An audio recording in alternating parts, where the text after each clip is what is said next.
আসসালামু আলাইকুম। আমি আজ এমন দুই বোনের কাছে যাচ্ছি, তারা খুব অসহায়, দরিদ্র এবং কি খাতা কলম কিনবে সে টাকাও পর্যন্ত তাদের কাছে নাই। আমি স্যারের মাধ্যমে জানতে পারলাম যে ওদের অবস্থা খুবই খারাপ, তাই আমি ওখানে আসলাম। আসসালামু আলাইকুম স্যার, ওয়ালাইকুম আসসালাম। ভালো আছেন? হ্যাঁ, আছি আলহামদুলিল্লাহ। স্যার এখানে কি সন্না বন্যা পড়াশোনা করে? হ্যাঁ, আছে তো, ক্লাস যে 5 এ পড়ে। এই সন্ধ্যা বন্ডা আচ্ছা আচ্ছা, ঠিক যাও আছে। যে। আসসালামু আলাইকুম। ওয়ালাইকুম আসসালাম। তোমার নাম কি? মুসাম্মদ বন্যা খাতুন। আর তোমার নাম? স্বর্ণা খাতুন। ও, তোমরাই সন্না বন্যা দুই বোন। হুম। ও, তোমাদের কথাই স্যার আমাকে ফোন দিয়ে জানালো। তে তোমাদের সমস্যা কি বোন, বলো তো? আমার আব্বু বিয়ে করছে, বিয়ে করে ঢাকা শহরে পলাইছে। আমার আম্মু বাড়ি বাড়ি কাজ করে, স্যারের বাড়ি কাজ করে, কাজ করে যেগুলো আমার আম্মু অসুখ যেগুলো কাজ করে আনে সেগুলোই খাই। তোমার আম্মু অসুস্থ, তাও যে কাজ কাম করে বাড়ি বাড়ি আর যা নিয়ে আসে সেইগুলি তোমরা খাও। জি। আর তোমার দাদা দাদি তারা দেখে টেকে না? না। কেউ দেখে না? না। তোমরা কি দুই বোনই, ভাই নাই? ভাই নাই, দুই বোনই। তোমরা দুই বোনই। জি। কতদিন আগে তোমার আব্বা চলে গেছে? 6 বছর। 6 বছরের মতো হলো। হ্যাঁ। আর এভাবেই তোমরা চলতেছ নাকি? জি। ওই তো তোমাদের যে অবস্থা দেখতে পাচ্ছি, তে স্কুল ড্রেস বানাইছো, না। গাইড কিনছো? না। এখনো কিনা হয় নাই। না। আবার লেখার খাতা কলম টুকু বেলে নাই, এ কথাই আমি শুনতে পেলাম। এখন বিষয় যেটা হচ্ছে খাওয়া দাওয়া, তাহলে তোমার আম্মাই সংসার চালায় এখন। জি। আর তোমার আব্বা কোনো খোঁজ খবর নেয় না? না। ফোন দিয়ে কি জানায় না যে কেমন আছো, কি সমাচার? না। কোনো কথাই বলে না? না। তাহলে এই অবস্থায় দিনকাল যাচ্ছে তোমাদের। জি। তাহলে তোমাদের এখন কি প্রয়োজন? আপনারা যদি আমাদের যে গাইড ড্রেস এগুলো যদি দিতেন তাই ভালো হতো। তোমাদের স্কুল ড্রেসও নাই, না। গাইডও নাই? কিচ্ছুই নাই। দর্শক বন্ধুরা, আপনারা দেখতে পাচ্ছেন যে দুইটি ফুটফুটে ছোট বোনকে এনার আব্বা বিগত 6 বছর আগে পালিয়ে অন্যত্রে বিয়ে করে ঢাকাতে চলে যায়। তখন এনার মা ভেঙে পড়ে, অনেকটা অসহায় হয়ে পড়ে।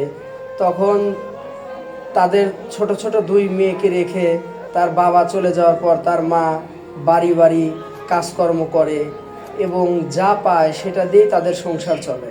এখন ওরা যে ভালো একটা স্কুল ড্রেস কিনবে এবং ভালো একটা জুতা কিনবে সেই টাকা ওদের কাছে নাই। দয়া করে আপনারা যদি একটু সাহায্য সহযোগিতা করতেন এবং কি সাহায্যের হাত বাড়িয়ে দিতেন ওদের উপর, তাহলে ওরা অনেক উপকৃত হতো।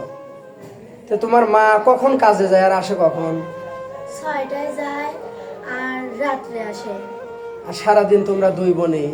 হ্যাঁ। তাহলে কে কোন ক্লাসে পড়ো? আমি 5-এ আর আমার ছোট বোন হলো 3। ও, 2তে পড়ে। হ্যাঁ। আর তুমি 5-এ। হ্যাঁ। তোমার রোল কত? আমার রোল 7। আর তোমার? 13 রোল। ও, তো এইখানে স্কুলে যে খরচ টরচ, এই স্কুলে কি খরচ লাগে না? এটা তো সরকারি প্রাইমারি স্কুল, জি। খরচ তো লাগে না। না।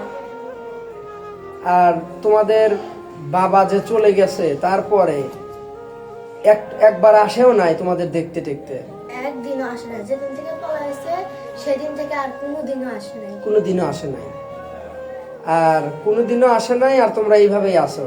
জি। তাহলে তো তোমার মাই তোমাদের সংসারে হাল ধরেছে জি। এবং এইভাবেই আইসে আর কি। খাওয়া দাওয়া করছো টিফিনে? না। এখনো খাও নাই? এর জন্য যে খাতা কলমের কথা স্যার বলছিল, আমি খাতা কলম আনছি, তোমাদেরকে দিই। দাঁড়া, দুই বোনের জন্য আমি খাতা কলম নিয়ে আসছি।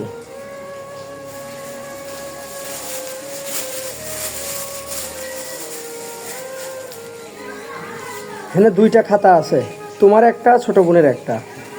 আবার এখানেও মোটা মোটা 2টা ইংলিশ, 2টা বাংলা। তোমার এক সেট ধরো, আর তোমার এক সেট আছে। আর এখানে 4টা কলম আছে। না তুমি নাও, আর এটা তুমি নাও। আশা করছি অনেক দিনই যাবে নাকি? হ্যাঁ, আশা করছি অনেক দিনে যাবে। আর তোমরা ভালো করে পড়াশোনা করো, ঠিক আছে? আর আমি তোমাদের দেখতে আবার আসবো। হ্যাঁ, আর আমি এই টাকাটা দিলাম, এটা তুমি টিভি নিয়ে কিছু খাও, বুঝছো? আচ্ছা, এটা রাখ, এটা টিভি নিয়ে কিছু খাও, ঠিক আছে? আপনাদের কাছে একটা অনুরোধ করতেছি, আপনারা যদি আমাদের লোকা কত জায়গায় কত টাকা দেন, আপনারা যদি আমাদের কাছে ড্রেস, জুতা, ব্যাগ এগুলো যদি দিতেন তাহলে ভালো হতো। আর আমার আম্মু তো খাবারই আনে। তোমার আম্মু খাবার আনে, কিন্তু এইগুলো হলে তোমাদের একটু উপকার হয়, এই তো কথা। আচ্ছা বোন, ঠিক আছে, আমি আসি তাহলে, এরপরে দেখা যাক কি হয়, আর তোমাদের জন্য কিছু একটা করতে পারি কিনা, ঠিক আছে? আর দুইজন ভালো করে মন দিয়ে পড়াশোনা করো, ঠিক আছে? আচ্ছা, আসসালামু আলাইকুম।